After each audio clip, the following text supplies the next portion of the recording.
Muy buenas tardes a todas y todos. Primero quiero agradecer a la comunidad de Burdeos la gran oportunidad de estar aquí con ustedes, de compartir experiencias exitosas. Creo que Europa, bueno, pues por algo es uno de los países, decimos que de primer mundo, porque yo creo que en la forma de gobernar, ahí está clarísimo cómo los países van siempre para adelante. El tema que quieren saber o que quieren escuchar sobre lo que es el papel de la mujer en México, se me hace muy interesante porque creo que en países como Europa, pues la mujer tiene un papel muy diferente o una concepción muy diferente a la que se tiene todavía en México. Prueba de ello es que aquí ha habido presidentas, ha habido gobernadoras, las mujeres participan más en la vida pública, pero sobre todo también en la cuestión profesional o en la vida privada se tratan diferente a como todavía en México sigue concibiéndose el papel de la mujer. Aunque yo soy una mujer política, bueno, pues como muchas de ustedes juego muchos roles también. Soy mamá, soy profesionista y cuando participa uno en la vida pública en México, pues todavía hay una, ¿cómo les diré? Todavía no es una aceptación tan grande como la que se tiene de los hombres. Aunque somos más del 51% de la población y mamás del otro 49%, entonces todavía se nos sigue marginando de la vida pública y quienes participamos en política siempre somos más señaladas, nuestra gestión siempre está más en el ojo del huracán, siempre se fijan más en lo que hacemos, nuestra vida privada está más, ¿cómo les diré? Como que es más visible que la de un hombre. Se fijan en situaciones, por ejemplo, personales de nuestro estado civil, de cómo nos vestimos, de cómo gobernamos, situaciones que en los hombres no son a veces muy seguidas o muy visibles, ¿no? Todavía en México creo que nos falta mucho y por eso me da mucho gusto que en este encuentro el tema de lo que es la mujer en México, de la participación de la mujer, se tome en cuenta o comentemos o debatamos de este tema, porque creo que también así como venimos a hablar de temas de urbanismo, de transporte, de medio ambiente, que también en este aspecto podamos debatir o podamos llevar alguna experiencia exitosa para que vayamos también avanzando, porque yo creo que si podemos platicar de este tipo de temas, de la posición de las mujeres y la participación de las mujeres, de igual forma como platicamos de urbanismo y de medio ambiente, pues podremos tener buenos resultados. Yo preparé algo porque traigo algunas cifras que creo que a veces las cifras dicen más que las palabras y viene muy enfocado a cuál es la situación actual de México, de las mujeres en México, desde el ámbito laboral, en el ámbito de salud y de la vida pública. México es un país multicultural de una pluralidad racial y diversidad natural impresionante.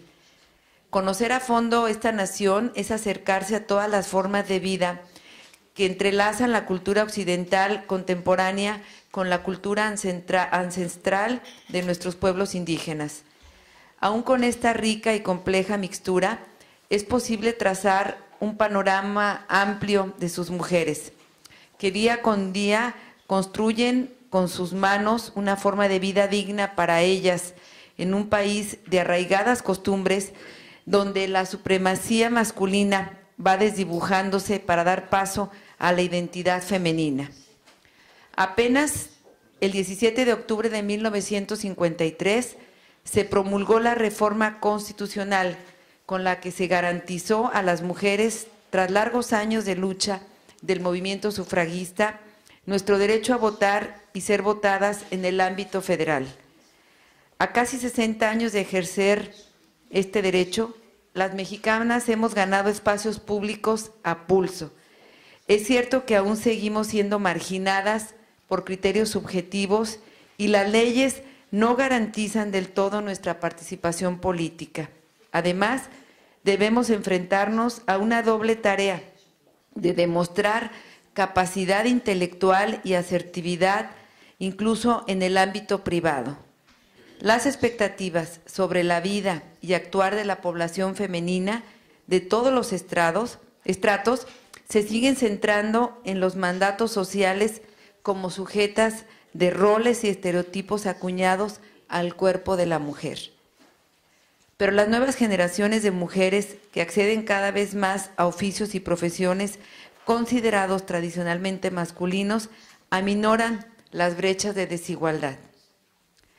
Actualmente en México somos un total de 57 millones de mujeres, de acuerdo al último censo de la población del 2010, realizado por el Instituto Nacional de Estadística y Geografía, el INEGI, más de la mitad de la población nacional y mamás de la otra parte.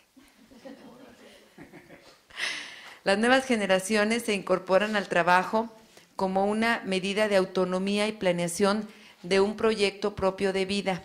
19.379.038 mujeres forman parte de la población económicamente activa, pero una cifra mucho mayor es parte de la población no económicamente activa, que son 25.805.139.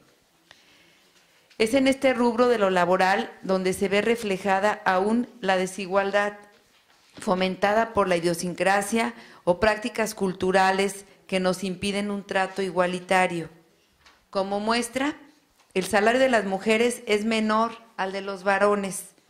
El promedio de ingreso en México por hora es de 31 pesos, de los cuales los hombres reciben 31.4 pesos y las mujeres 30.3 pesos.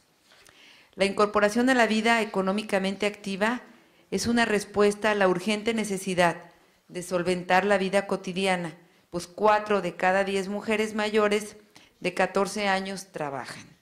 El 91.9% de ellas combina trabajo y estudio con quehaceres domésticos.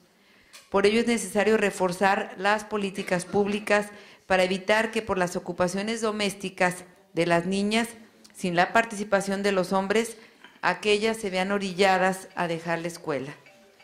Es justo decir que México cuenta cada vez más con mujeres profesionales en varias áreas del conocimiento, desde científicas en la química, física y biología, con reconocimientos internacionales por sus aportaciones al mundo.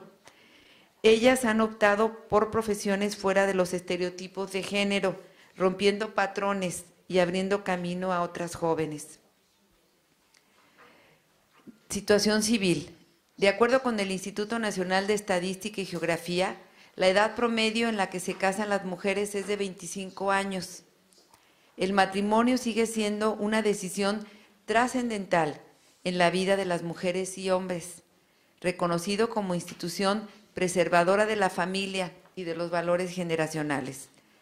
Cada mujer mexicana tiene entre 2 y 3 hijos en promedio y hay más de 30 millones de madres. 5.3 millones de madres son solteras, separadas o divorciadas. Asimismo, más de 77,000 niñas de 12 a 17 años de edad están casadas. En México, un estudio realizado en 2012 por la consultora de la Riva Group reveló que 488,596 hombres ejercen el rol de ama de casa debido al desempleo o porque trabajan menos horas que sus esposas, pero desean involucrarse en el cuidado de los hijos y ejercer una paternidad responsable. Pese al incremento de hombres mexicanos en casa, el tiempo que ellos se involucran en los quehaceres del hogar continúa siendo bajo. Según resultados de la encuesta nacional sobre el uso de tiempo realizada por el INEGI en el 2009, las mujeres dedican en promedio el 50.5 horas a la semana en las tareas del hogar, mientras que los hombres destinan solo 17.8 horas. En cuanto a derechos sexuales y reproductivos, el Estado mexicano guarda en su agenda pendientes que deben impulsar de manera decisiva la calidad de vida de sus mujeres, como instituir políticas que refuercen la capacidad y el derecho a disfrutar una vida sexual satisfactoria y sin riesgos, ejercer el derecho a procrear o no, la libertad para decidir el número y esparcimiento de las y los hijos sin coacción de la pareja o el entorno social mediante la elección informada de métodos anticonceptivos. Respecto a los derechos sexuales y reproductivos, el aborto sigue siendo tema de confrontación en los partidos políticos y la sociedad. Aunque la interrupción del embarazo por violación es legal, su acceso es casi nulo, sobre todo en 17 de los 32 estados que reformaron sus constituciones para proteger la vida desde la concepción y la fecundación. En el tema de violencia, todas las formas de violencia hacia las mujeres siguen siendo un vergonzoso flagelo que atenta contra la vida y la dignidad de las mujeres en Latinoamérica y en México. De acuerdo con los datos de la encuesta nacional sobre la dinámica de las relaciones en los hogares 2011, por cada 100 mujeres de 15 años y más que han tenido pareja o esposo, 47 han vivido situaciones de violencia emocional, física, psicológica o sexual. Si bien la violencia de género es una de las manifestaciones más graves de desigualdad, también lo es la discriminación, la diferencia salarial entre los sexos, la feminización de la pobreza, la mayor tasa de desempleo de las mujeres, entre esas injusticias que vivimos todos los días de manera cotidiana como si fuera algo normal. ¿Y qué decir en la vida pública y en la participación en la política? Todavía se resisten a que las mujeres puedan participar en los partidos políticos y en las diferentes elecciones. Prueba de ello es que somos muy pocas mujeres. En el caso de mi municipio, el municipio tiene 437 años de que se fundó y es la primera vez que una mujer gobierna la ciudad.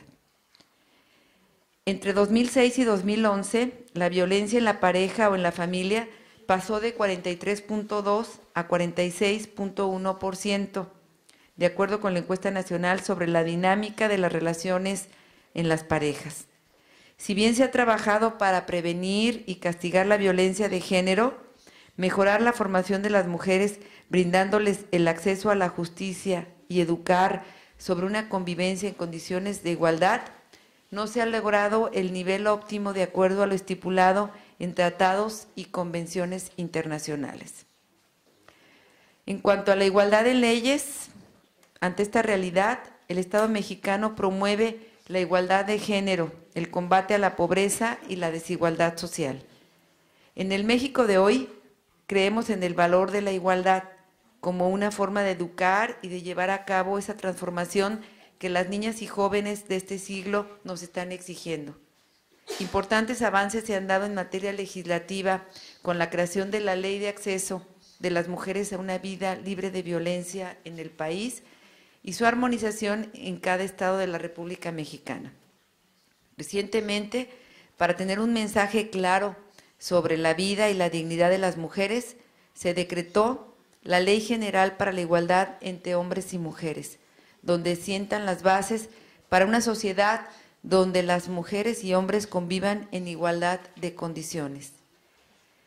En el escenario actual, nuestro país muestra avances en materia de derechos humanos. Dieron recientes cambios constitucionales para reconocer los derechos de las personas con diferentes preferencias sexuales. La participación política femenina, podríamos decir, como lo comentaba, hemos avanzado, pero no es suficiente. En la segunda década del siglo XXI, la participación política de las mujeres en México aún muestra rezagos. Hoy solo hay 3% de gobernadoras en todo el país, 3.4% de alcaldesas y 23.2% de diputadas locales. En el Congreso Federal, las curules femeninas no llegan al 30% de la representatividad.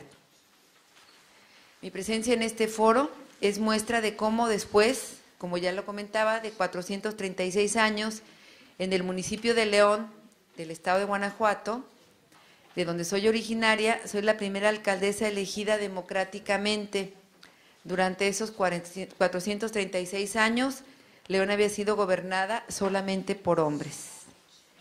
En el padrón electoral, hasta el año pasado, el 51.68% son mujeres y el 48.32% son varones.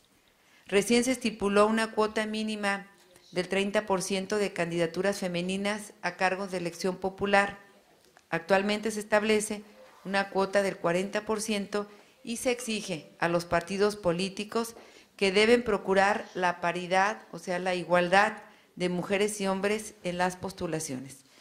Pero les quiero decir que aunque la ley o las leyes ya establecen cuotas para que se garantice la participación de las mujeres, todavía existe una dificultad muy grande porque las mujeres no quieren participar en la vida pública y mucho menos en los partidos políticos. Y también hay una resistencia de los partidos políticos a cumplir con estas disposiciones. Y recientemente, incluso para cumplir con el estatuto y poder inscribir a las candidaturas, se hicieron incluso, o más bien, se violó la ley. Se ponían, por ejemplo, a una mujer como propietaria y a un hombre como suplente. Una vez que se ganaba la elección o que ya iban a los cargos de elección popular, por ejemplo, en el caso de las legislaturas, la mujer solamente servía para que pudieran registrar la candidatura y una vez que empezaba la legislatura renunciaba y entraba el hombre. O sea que todavía hay, aunque la ley exige que se tiene que inscribir, de todos modos hay una resistencia muy grande. O sea, por ley no solamente o por decreto vamos a poder lograr que se garantice la participación. Se requiere trabajar mucho en el tema de educación, decimos las mujeres de empoderamiento, en donde las mujeres entiendan que tienen que participar en la vida pública y que si queremos cambiar a México, tenemos que participar, que si somos más del 51% de la población y mamás del otro 49%, que yo señalo mucho eso, no nos podemos quedar al margen de la vida pública y mucho menos de la política.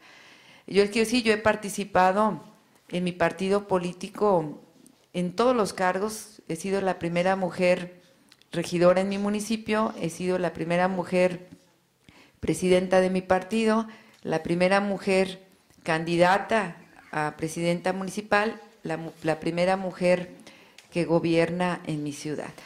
Y se han estado abriendo los espacios, pero yo creo que la tarea es seguir involucrando a más mujeres a que participen en la vida pública y que crean que ellas pueden aportar. Es algo muy, muy curioso, pero siendo yo la primera mujer que gobierna mi municipio, les quiero decir que en mi gabinete no tengo mujeres en el primer nivel que me ayuden a gobernar. Y fui muy cuestionada por eso, porque si yo estoy abriendo el espacio para que las mujeres participen, ¿por qué no pongo mujeres en mi gabinete? Y les quiero decir, y con mucha pena, porque para mí fue muy difícil, que tenía invitadas a 3 mujeres a participar, una a la Dirección de Educación, otra a Desarrollo Social y una que iba a manejar las finanzas de mi municipio. Bueno, pues una semana antes de que ya se definiera y presentáramos públicamente quién iba a formar parte de mi equipo, de mi gabinete, fue muy doloroso. En el caso, por ejemplo, de la tesorera, que pues es podríamos decirle que jerárquicamente el segundo cargo más importante de mi administración, de mi gabinete, me habla y me pide que por favor le vaya a pedir permiso a su esposo y platique con su esposo para que ella se sienta muy tranquila de participar en el gabinete. Y eso, bueno, pues para mí fue así como una puñalada en la espalda terrible, porque ella a lo mejor puede ser una mujer muy preparada, profesionalmente muy capaz, pero si es de ese tipo de decisiones que hay que pedirle permiso al esposo para poder participar, pues yo qué podía esperar. Entonces fue muy dolorosa la decisión, pero le di las gracias. En el caso, por ejemplo, de la directora de Desarrollo Social, una mujer con una formación académica muy importante y que ha trabajado en la docencia desde hace muchos años y en una universidad muy prestigiada. Cuando empezamos a platicar un poco de las primeras acciones que teníamos que presentar en desarrollo social y que el proyecto emblema de mi administración es gobernar con un sentido social, pues obviamente su dirección tendría que tener un trabajo fundamental para poder sacar mi compromiso de campaña.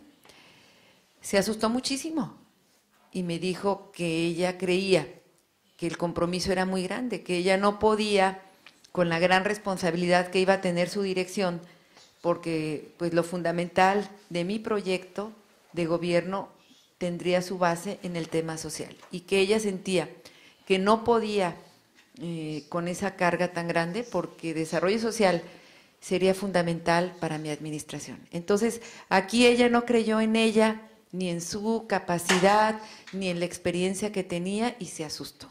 Eso lo tengo que decir porque eso sucedió. La otra mujer que iba a educación, que también es pues una maestra que tiene una trayectoria de casi 40 años educando y que ha estado en todos los niveles del ámbito educativo, me dijo que pues trabajar en la administración pública implicaba tiempo completo, 24 horas del día, sábados y domingos, y uno de mis proyectos emblema también son llevar las mejores escuelas públicas a las zonas en donde existe una mayor concentración de pobreza. Obviamente también un tema fundamental para mi administración. Y me dijo que ella no podía dejar a sus hijos y que esto implicaba entregar mucho tiempo al trabajo de gobierno y que pues no podía estar atendiendo a sus hijos porque eso les restaría mucho tiempo a ellos y que pues prácticamente el marido no se involucraba en las tareas domésticas ni en la educación y que esa responsabilidad recaía en ella. Entonces para ella era prioridad atender a los hijos. Entonces hemos avanzado en México de alguna forma con las leyes. Existe ya pues una ley de acceso a las mujeres a una vida libre de violencia. Estamos hablando de la ley de igualdad. Las leyes electorales obligan a que se tengan que inscribir mujeres en las candidaturas, pero creo que esto va mucho más allá. Las cosas no van a cambiar por una ley o por un decreto, sino trabajamos mucho en la educación, en la perspectiva de género que le llamamos nosotros, y en que también las mujeres entiendan que también hay una obligación si queremos que las cosas cambien. Y que los hombres también se involucren más en la educación de los hijos, en las tareas domésticas, porque pues primero las mujeres no creen en ellas, segundo hay una gran carga de las mujeres en México, de que quienes trabajamos, de quienes participamos en la vida pública, no podemos descuidar a nuestros hijos y a nuestras tareas domésticas. Entonces trabajamos o traemos una doble carga que muchos hombres, que ellos salen a cumplir con su actividad política, con su trabajo, pero se deslindan completamente de la educación de los hijos. Entonces tenemos que trabajar mucho en el tema primero del empoderamiento de las mujeres, de que las mujeres también se preparen, se capaciten y que entiendan que también es necesario que aporten a la vida pública. Y bueno, pues esta es la realidad que se vive y que desgraciadamente no aporta lo que debería de aportar para que las cosas puedan cambiar, porque los presupuestos públicos, porque las leyes, porque las decisiones sí tienen que tener la visión de quienes formamos parte de este mundo y que somos pues más del 51% de la población y que tenemos que escuchar. A mí me preguntaban muchísimo en la campaña y es bien duro, pues, ¿qué puede aportar una mujer a la política? ¿O para qué sirven las mujeres en la política? Y digo, bueno, pues nosotros en nuestros hogares o con nuestras parejas o con nuestros hijos somos entrega, hacemos todo por nuestros hijos. De alguna forma, lo poco que pudiera ser el gasto que se les da a las mujeres para el hogar, pues se hace lo más con lo menos. No podríamos en la administración pública eficientar el recurso así como se hace en el hogar. En el caso, por ejemplo, de los reclusorios, les puedo decir que el 80% de los que están recluidos son hombres y el 20% de las mujeres. Entonces somos entrega, somos honestidad y somos compromiso. Entonces yo creo que la administración pública algo más podríamos aportar. Pero sobre todo yo creo que no somos competencia, yo creo que hombres y mujeres somos complementarios. Yo fui legisladora y la visión que teníamos las mujeres para legislar era completamente diferente a la que tenían los hombres. En el caso, por ejemplo, de seguridad, cuando analizábamos el presupuesto que se iba a destinar del gobierno del Estado para seguridad, las mujeres peleábamos porque se manejara mayoritariamente en prevención, no en reacción. Nosotros no queríamos que se hiciera un nuevo centro de readaptación social. Nosotros queríamos que se invirtiera en el tema de prevención, de atención de adicciones, de educación, en el tema de atención a los casos de violencia intrafamiliar.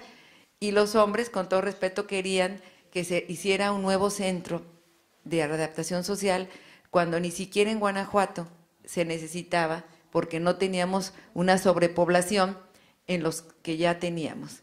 O sea, son visiones diferentes, pero creo que era muy importante porque nosotros nos preocupábamos porque en el rubro, por ejemplo, de educación, se invirtiera una mayor cantidad que al tema pues, de desarrollo económico, que también es fundamental, pero que sí se atendieran esos temas que a veces los hombres, por su naturaleza o por su prioridad, no era fundamental. Entonces yo creo que la participación de la mujer en la vida pública, en la política y en los partidos políticos es fundamental para que las dos visiones, tanto de hombres como mujeres, sí puedan lograr políticas públicas, leyes o formas de gobernar que sean realmente para todos. Entonces, bueno, pues esta es la experiencia de México, es la experiencia que tenemos en la vida pública. Hoy el gobierno federal se propone trabajar para convertir a México en una sociedad incluyente, consciente de sus derechos, que todos los derechos contemplados en nuestra Constitución y en las convenciones que ha suscrito sean una realidad para todas las mexicanas y mexicanos. Se compromete además con un Plan Nacional de Desarrollo que debe incluir la perspectiva de género para que la promoción de la igualdad entre mujeres y hombres esté presente en todo programa a ejecutar. Son retos que la infancia y juventud mexicana demandan y bases de la transformación social que no pueden ni deben seguir esperando, en congruencia con nuestra actual vocación democrática.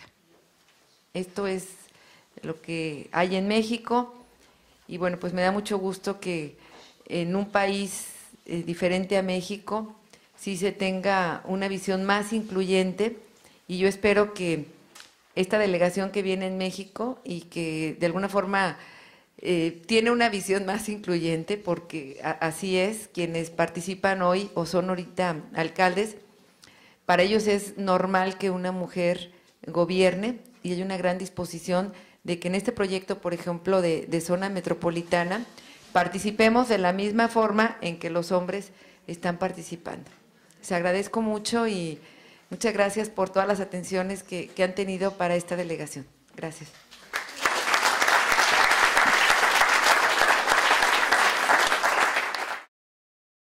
Buenos días. En cuanto al tema de la violencia de género, ¿cómo usted explica el hecho de que las cifras siguen tan altas a pesar de que las leyes avanzan? ¿Y es un problema vinculado con el hecho de que la ley no se aplica o es porque la educación aún no sigue siendo muy focalizada en esa cuestión? Bueno, yo creo que sigue siendo la educación porque la ley ahí está. Tenemos que trabajar en que, por ejemplo, los contenidos en las diferentes materias tengan una perspectiva de género, la concepción de la mujer sea diferente. Todavía se hace una diferencia de lo que es un hombre y una mujer con estereotipada, ¿no? Las mujeres son, por ejemplo, para su casa, los asuntos públicos son para los hombres, se sigue todavía marginando a la mujer de muchas cosas. Las mujeres son débiles, los hombres son fuertes. Las mujeres son corazón, los hombres son intelecto. O sea, son ese tipo de situaciones, ¿no? Las mujeres están para decidir en su casa si comes al pollo o comes carne, ¿no? Pero la mujer no puede decidir si puedes hipotecar tu casa o si puedes invertir. O sea, ese tipo de cosas son para los hombres. Sigue habiendo estereotipos. La política es para los hombres, no para las mujeres. Entonces, sigue habiendo eso. Siguen matando a las mujeres en México por ser mujeres, ¿sí? Están los feminicidios. Y sigue habiendo muchas cosas que por ser mujeres todavía no tienes derecho a participar, o tenemos 60 años apenas en que se nos concedió el derecho a votar y a ser electas. O sea, estamos en pañales. Las mujeres, si se tiene que elegir en una familia que no tiene recursos, si hay que elegir entre, si no tienen dinero, ¿quién va a la escuela? ¿Un hombre, un niño o una niña? Va el niño, porque la mujer se va a casar. Entonces, se cree que la mujer, como se va a casar, entonces va a tener quien la mantenga, quien le dé el sustento, y el hombre es jefe de familia.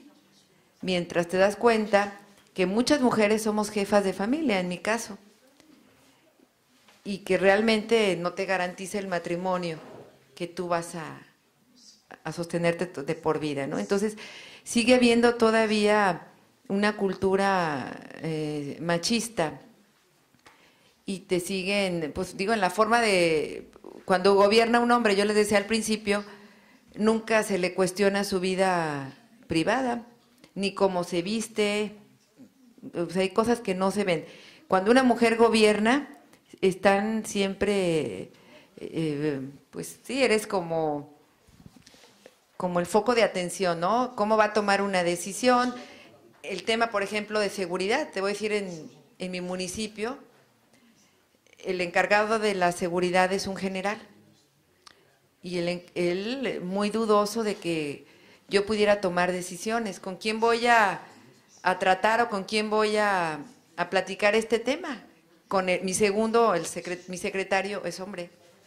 Entonces, con él es con quien voy a tomar decisiones, a él le voy a informar. Bueno, yo soy la presidenta, yo soy la que va a decidir qué se hace. A mí me tiene que informar las novedades y el parte de todo lo que sucede. No, pero es mujer, no, pues a mí me tiene que... Entonces ha sido complicado. Me pidió, tengo 1,500 elementos de la policía, que me vieran que podía yo tomar decisiones, que vieran que tenía carácter. Entonces yo me tuve que parar con la corporación policíaca y darles un mensaje muy fuerte de que aunque era mujer, conocía perfectamente cuál era su trabajo y su responsabilidad, y darles un mensaje de autoridad, de que si no hacían lo que les correspondía o de alguna forma se prestaban a un acto de corrupción o encontraba yo algo, los corría. Pero yo tenía que estar enfrente de ellos para que me vieran que yo iba a estar enterada de lo que estaba sucediendo.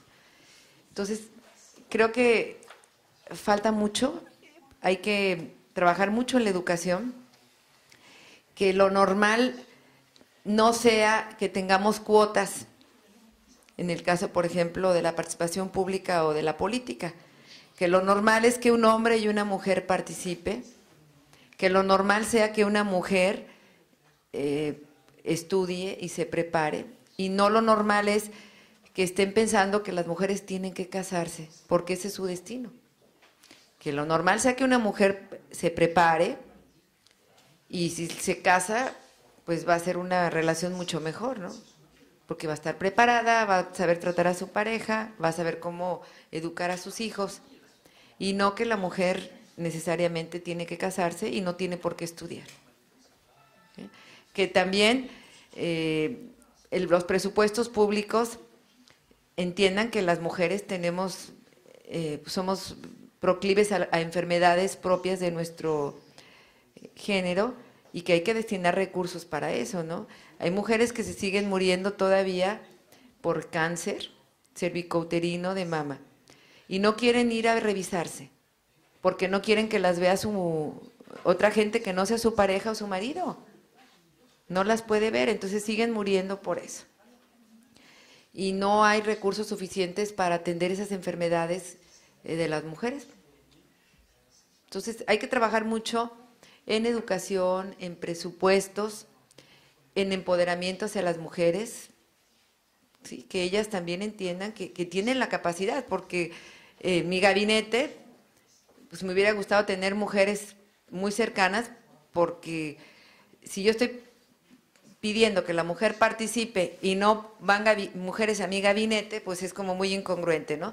Pero esto es ir avanzando, pero creo que falta mucho todavía. Bonjour. Est-ce que la femme mexicaine dépend financièrement de son mari, à titre général, hein?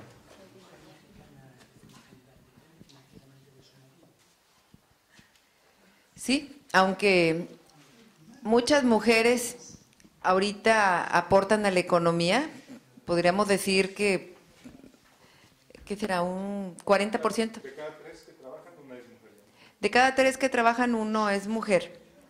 Muchas mujeres todavía pues dependen económicamente, incluso permiten la violencia porque no les da miedo, ¿no? O no son independientes. Una de las principales causas que permiten la violencia es porque no tienen la autonomía financiera necesaria. Y el problema, por ejemplo, en México, que muchas mujeres que trabajan tienen una doble jornada, porque las que trabajan también tienen la obligación de estar al pendiente de los hijos. Entonces tienes una doble carga muy grande. Bonjour, merci beaucoup. Une petite question. Je souhaiterais savoir quelle stratégie politique vous avez mis en place en tant que femme pour vous faire accepter en fait par la majorité. Pues la estrategia es seguir participando. Yo creo que el compromiso es precisamente ese, que si hay una oportunidad de participar en la política, pues participo. Que si hay la oportunidad de estar en un foro, participo. Y que si soy legisladora, bueno, pues procuro que mi trabajo sea legislar en favor de las mujeres. Por ejemplo, en la política no fue fácil, primero porque en mi propio partido político no creían en mí como mujer, ¿no? Y cuando fui candidata, yo fui 2 veces candidata de mi partido político para luchar por la candidatura y ser la presidenta municipal. En la primera ocasión, pues no creían que pudiera ganar, porque como mi municipio es muy conservador, a una mujer pues era muy difícil que le dieran el apoyo o que confiaran en una mujer porque era un municipio muy conservador. Pero no solamente eso, yo soy una mujer divorciada. Entonces era un agravante más, primero ser mujer y segundo ser divorciada. Entonces el partido sentía que por ser divorciada tenía una gran debilidad. Entonces me iban a atacar por eso. Y cuando preparamos mi campaña y mis propuestas, se hizo un focus group para saber quién era yo, cómo me veían. Yo soy una mujer muy liberal. Entonces, tenían miedo. Porque, ¿qué va a decir? ¿Qué va a hacer? Y cuando sacan ¿cómo le llaman? Fortalezas y debilidades. Entre mis fortalezas, bueno, sacan algunas, pero mis debilidades, mujer, ser divorciada, es muy atrabancada, dice las cosas como son, a las cosas las llaman por su nombre, entonces me da mucho gusto, se llama el FODA, cuando veo el FODA, pues yo lo que dicen mis debilidades son mis fortalezas, ¿no? Y el partido contrario que ganó hizo un FODA también, mío, y es un partido muy conservador, y saca como mis debilidades que era divorciada. Entonces me pusieron unos mensajes que decían, si no pudiste unir a tu familia, ¿podrás unir a los leoneses? Esa fue la campaña de ataque hacia mi persona. Y ya en el 2012, que vuelvo a ser candidata, pues a mí no me preocupaba que me dijeran que me iban a volver a atacar por lo mismo, porque era divorciada, ¿no? Bueno, pues me atacaron por ser mujer y pusieron unos espectaculares que decían, mi nombre es Bárbara. ¿Y conocen a las muñequitas Barbies ustedes? Bueno, los espectaculares decían, las Barbies son para jugar, tu seguridad no. Las Barbies son para jugar, no para gobernar. Entonces, ahí está una prueba de que todavía pues hay que trabajar mucho en eso. Sin embargo, bueno, pues la sociedad va madurando y ese tipo de ataques, pues no los vieron bien, al contrario, la sociedad se volcó y creo que cuando han visto que sigo participando, mi carrera política propiamente de 20 años, yo la hice en la oposición, o sea, yo nunca fui gobierno. Cuando yo empiezo a participar en política, mi partido político ya no era gobierno. Entonces, pues fui oposición toda la vida y yo creo que eso me formó, dicen que lo que no mata fortalece, ¿no? Entonces me acostumbré a estar pues aceptando la crítica, de alguna forma a no sentirme dueña también de la verdad, porque cuando eres oposición tienes que negociar más, tienes que ver las cosas diferentes. Quelles sont vos marges de manœuvre? Est-ce que vous pouvez intervenir sur les programmes d'éducation?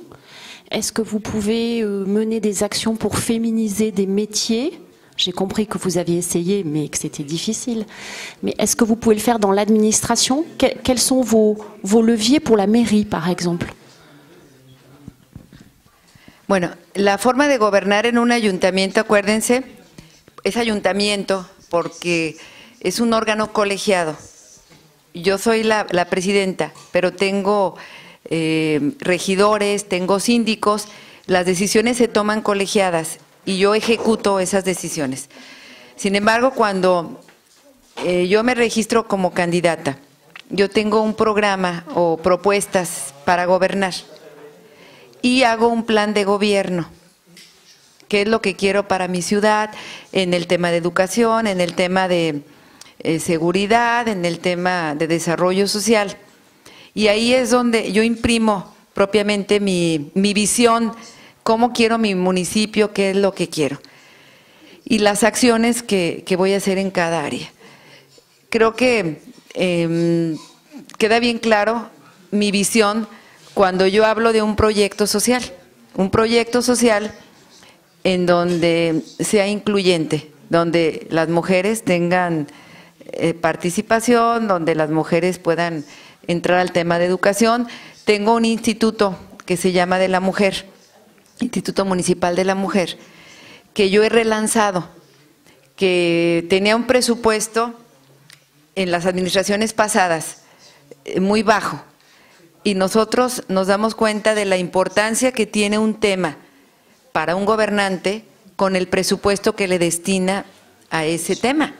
En el tema, por ejemplo, de la mujer, se le destinaron, por ejemplo, 1 millón de pesos. Yo le destino 10 millones de pesos, 10 veces más. Esa es la importancia que yo le doy al tema.